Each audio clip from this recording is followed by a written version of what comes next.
अभी विद्वत गणों में सभी विद्वानों की बात को पूज्य आचार्य शांति सागर जी महाराज के उस गहन व्यक्तित्व को उनकी लेखनी के माध्यम से आप लोगों को मिला।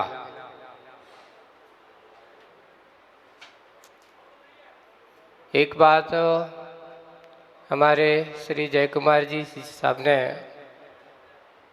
जो बात कही कि अंधे वाले भी रास्ता बताने वाले होते हैं। आँख वालों को आप कहोगे महाराज अंधे को आँख वाला रास्ता बताता है, लेकिन नहीं, आँख वालों को अंधा भी रास्ता दिखाता है। टार्च उसके हाथ में जरूर है, लेकिन वो टार्च उसकी अपनी सुरक्षा के साथ साथ सामने वाले के रास्ता प्रशस्त करने के लिए भी है। पूज्य आचार्य भगवान ने एक बार एक हाइको सुनाया था, पूरा भाव सुना रहा हूँ, पूरा हाइको का शब्द तो नहीं है, कि गुरु ने मुझे क्या दिया। गुरु ने मुझे क्या दिया? तो उन्होंने कहा मुझे ज्ञान का दिया दे दिया।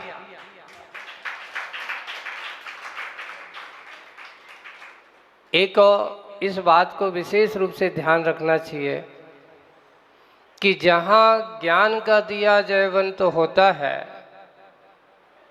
इसलिए अपदीवो भवो ये सूत्र हमारे आचार्यों ने दिया है। बाहर के प्रकाश से ज़्यादा महत्वपूर्ण अगर कोई प्रकाश है तो वो आत्मा का प्रकाश है, ज्ञान का प्रकाश है। जहाँ ज्ञान का प्रकाश जल रहा हो, जो व्यक्ति ज्ञान के प्रकाश में अपने जीवन का व्यतीत कर रहा हो, वो कभी अज्ञानता की कोटि और अज्ञानता भरे कार्य कभी नहीं कर सकता।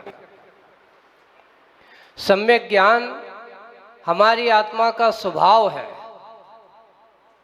आत्मा की स्वाभाविक परिणति है। उस स्वाभाविक परिणति को हमें अपने से दूर रखना नहीं चाहिए। लेकिन वह ज्ञान हमारा जब तक मात्र आत्मा की सुख शांति के कारण बनेगा, आत्मा के हित का कारण बनेगा, तो आचार्य शांति सागर जी महाराज ने ज्ञान साधना और ज्ञान आराधना के साथ साथ चारित्र की आराधना में बहुत समय दिया। और एक और बात उनकी बहुत अच्छी लगी कि तत्कालवर्ती उस समय वहाँ के विद्वान जो कई ऐसे मुनिराजों के दर्शन करने के लिए और मुनिराजों की ऐसी भावना करने के लिए अपने पढ़ा होगा, बनारसी दास जी ने अपनी व्यथा अपने हाथ से लिखी है। उन्होंने लिखा है कि मैंने मुनि बनकर के कमरे में मुनि बनने की बहुत कोशिश की और शुद्धोपयोग की अनुभूति लाने के लिए मैं कमरा बंद करके दिगंबर मुनि बनकर के साधना करता था। लेकिन कारण क्या हुआ, जैसे ही कोई आया, आवाज आती थी, मेरे अंदर भय पैदा होता था, डर लगता था कि कोई मुझे देख ना ले। तो उन्होंने कविता में अपने लिखा, करनी को रस ना चखो आयु न निज को स्वाद, और भई बनारस की दशा। उन्होंने उदाहरण देकर समझाया है, जैसे ऊंट को पाद, ऊंट का पाद है, उसके बारे में कहा ना सच्चा श्रावक बन पाया, ना सच्चा बीज का ही बन के रह गया। ये उस समय के तात्कालिक विद्वानों ने मुनिराजों के चरित्र को सुनकर के, पढ़ कर के उन्होंने अनुभूति तो किया पर मुनि राज नहीं बन पाए। और मुनि राज नहीं बन पाए तो उनके अंदर वह ज्ञान की चारित्र की पताका उनके पास नहीं फहरा पाई। लेकिन प्रयोग उन्होंने किया, प्रयोग करने का प्रयास किया। और तात्कालिक परिस्थितियां थी कि उस समय ऐसे मुनिराज देखने को नहीं मिलते थे। लेकिन आचार्य शांति सागर जी महाराज, जिनका व्यक्तित्व लिख कहा, जैसे कहा गया कि पूत के लक्षण पालने में दिखते हैं, अभी कहा गया, वैसे ही उनके अंदर ज्ञान वैराग्य की साधना एक दिन की नहीं थी। उन्होंने अपने ज्ञान वैराग्य और संसार से वैराग्यता को प्राप्त करने के लिए निश्चय कर लिया। उम्र 18 वर्ष की उम्र में उन्होंने निश्चय कर लिया कि मैं अब आजीवन व्रत ब्रह्मचर्य के साथ जीवन व्यतीत करूंगा। लेकिन कुछ घर के बड़ों की मर्यादाओं में रहना, पिता कहते हैं कि जब तक मैं हूं तब तक तुम घर के छोड़ करके नहीं जाओगे। पिता चले गए, उनकी समाधि करा दी, बहुत अच्छे से समाधि कराई उन्होंने। लेकिन अब माँ कहती है, माँ की ममता जागती है कि बेटा जब तक मैं हूं तब तक तुम घर छोड़ करके नहीं जाओगे। क्या करें, ये भी जिम्मेदारी है। तो मान के जीवन भी, माँ सत्यवती भी अपने संयम के साथ अपने व्रती श्राविका बन करके और जीवन का अंत करते हैं चारित्र की कसौटी पे ला करके। समाधि मरण वो भी करते हैं। लेकिन यहाँ जब तक रहते हैं, ये कहो कि प्रयास उनका बंद हो गया, नहीं। एक संस्मरण का है कि आचार्य शांति सागर जी महाराज प्रत्येक अमावस्या को वहाँ से भोज से स्तव निधि तीर्थ है, करीब करीब 22 किलोमीटर की दूरी बताते हैं लगभग। अब मैं स्तव निधि तो गया हूँ लेकिन भोज नहीं गया। प्रत्येक अमावस्या को सुबह प्रातः काल भोज गांव से प्रतिदिन, यानी अमावस्या को 15 दिन में यात्रा करना।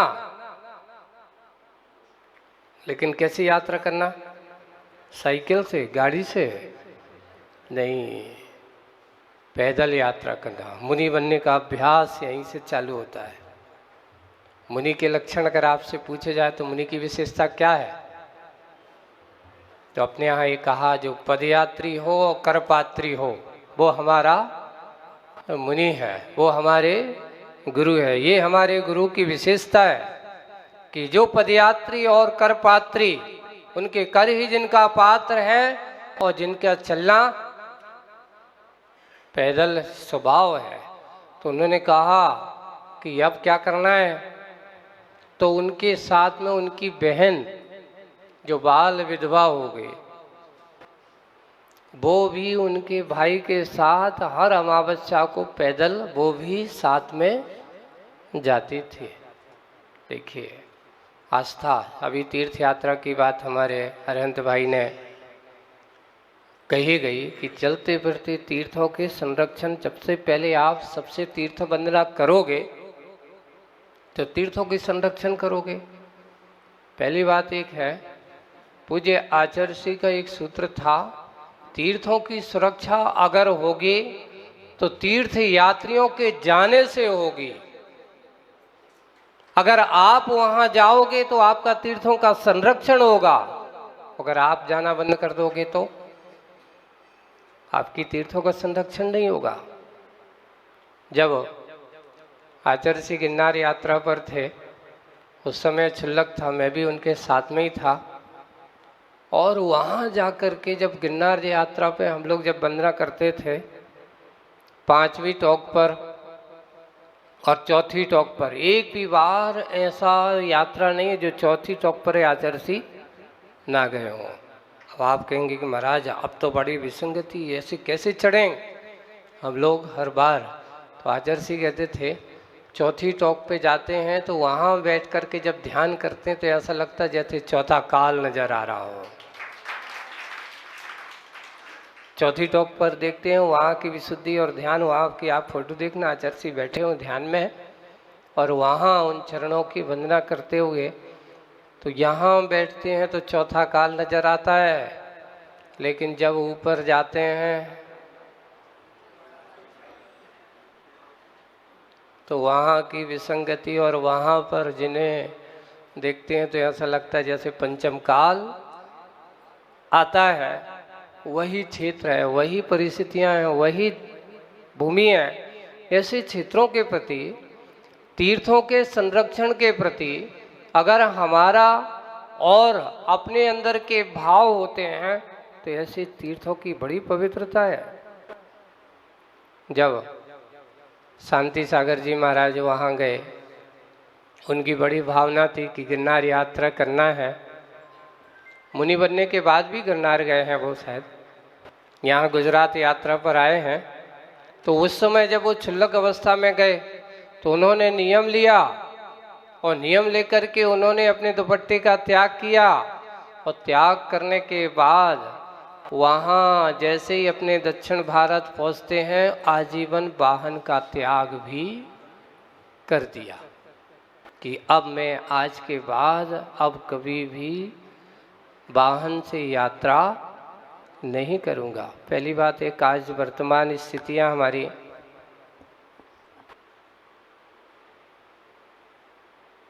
साधु संप्रदाय में कहो या इस प्रकार की धारणाएं बने, एक बहुत अच्छा हम चिंतन करें कि श्रावक की 11 प्रतिमाएं हैं। आज विद्युत गण भी बैठे हैं और आचार्य जी ये सूत्र देते थे। वो मुझे याद है कि जब यहाँ ये सब बैठे विद्वानों के सामने, वो गड़ाकोटा में इस संदर्भ में आचार्य जी ने विषय छेड़ा भी था कि पिछी लेकर के क्षुल्लक एलक को वाहनों में बैठना उसकी प्रतिमा के अनुसार ठीक नहीं है।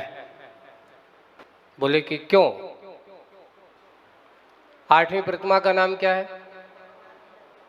आरम त्याग। वैसे भी पहले उसकी त्रसंसा का त्याग है। त्रसंसा का त्याग विथा थावर्ण थवारे ऐसा कहा जाता है। और 8वीं प्रतिमा जिसका नाम अब आरंभ, यानी जो भोजन संबंधी आरंभ आदि है वो भी उनका आरंभ दूर हो जाएगा। परिग्रह 9वीं प्रतिमा है। अब ना तो आरंभ में, और 10वीं प्रतिमा कहती ना आरंभ और परिग्रह के कार्य में किसी प्रकार की अनुमति देना। तो उस समय भी आचार्य जी ने कहा कि जब ये प्रतिमाओं का स्वरूप स्वयं बता रहा है कि आरंभ त्याग परिग्रह त्याग, तुम वाहन में बैठोगे परिग्रह भी रखना पड़ेगा, इनमें भी करना पड़ेगा, अनुमति देना पड़ेगी, और तुम्हारी तो 11वीं प्रतिमा है। तो उन्होंने कहा क्षुल्लक एलक अवस्था आदि में वाहन का प्रयोग करना, आरंभ त्याग प्रतिमा का निर्दोष पालन कभी भी नहीं हो सकता। क्या त्रसंसा से बच सकता है? वो नहीं बच सकता। तो जब त्रसंसा का त्याग नहीं होगा तो उसका अणुव्रत का पालन कैसे पूर्णतया हो सकता है? इसलिए इस बारे में विचार करना चाहिए। चारित्र की बात अगर हम करते हैं तो आचार्य जी ने कभी भी संघ में रह कर के बूढ़े, उनने जो क्षुल्लक जी वगैरह जब इन्हें बनाए तो उनने कहा नहीं, आपको इधर उधर विहार नहीं करना है, आप विहार करने के योग्य नहीं है, एक जगह रह कर के भी तुम अच्छे से अपनी साधना कर सकते हो। चारित्र की निर्दोषता सबसे पहले जरूरी है। अगर चारित्र सदोष है तो आपके लिए वह कार्यकारी नहीं हो सकता, आत्मसुख का कारण नहीं बन सकता। इसलिए आत्मसुख का कारण बने, इसलिए चारित्र की निर्दोषता हमारे लिए बहुत जरूरी है। हमारे टीकमगढ़ वालों ने उनका जब देखा और वास्तविक रूप से एक उन्होंने बात कही, आज वो बात मैं आज आप लोगों के सामने और कहना चाहता हूँ कि वास्तविक रूप से आहार में पानी का बहुत बड़ा महत्व होता है ना। पानी का बहुत महत्व है कि नहीं है? बहुत बड़ा महत्व है। बिन पानी सब शून्य। अगर आपको पैसा दे दिया जाए और पानी ना मिले तो आप क्या कहोगे? पैसा तो रख दो एक साइड, पैसा लाख नहीं करोड़ खर्च हो जाए, पर एक गिलास पानी की कीमत उस समय तुम्हारी समझ में आएगी जब तुम्हारा कंठ सूख रहा हो। बहुत महत्व होता है पानी का। तो पानी में अपने आप को देखते हैं तो वर्तमान स्थिति आज हमारी सबसे जरूरी अगर कोई है तो आचार्य शांति सागर जी महाराज की चर्या और चारित्र के बारे में पढ़ते हैं तो उन्होंने कभी चर्या और चारित्र से समझौता नहीं किया। कुएं का पानी, और पानी कैसा होना चाहिए? कुएं से निकालोगे, हाथ से निकालोगे और हाथ से निकाल करके पानी छानोगे और छान करके जो जीव जहाँ का है वहीं पर पहुँचाओगे। उसका विशेष रूप से हमें आज हमारे विद्युत समाज में भी, समाज के लोगों को भी मैं हर जगह कहता हूँ कि जो वर्तमान में आज आप लोगों की पानी की परिणतियाँ हो रही हैं, वो परिणतियाँ बाटल का पानी, क्या आपका पानी शुद्ध है? शुरुआत में भी कहीं पर भी विद्वानों को तो विशेष रूप से ध्यान रखना चाहिए कि हम अगर ऐसा पानी आदि पानी पीते हैं तो सामने वाला शुद्ध पानी कैसे छना है। आज समाज में आप लोग भी कोई काम करते हो, मैंने शुरुआत में भी कहा था, और एक विद्वान ने वो प्रश्न चिन्ह लगाया है आपके व्यवस्था वालों, देख लो कि आपकी भोजनशाला में जो ये पानी का प्रयोग किया जाता है क्या वो शुद्ध है? आप उससे भोजन बनाते हो, लोगों को खिलाते हो, जबकि मैंने कहा था कि अपने हाथ से अच्छे से छानो।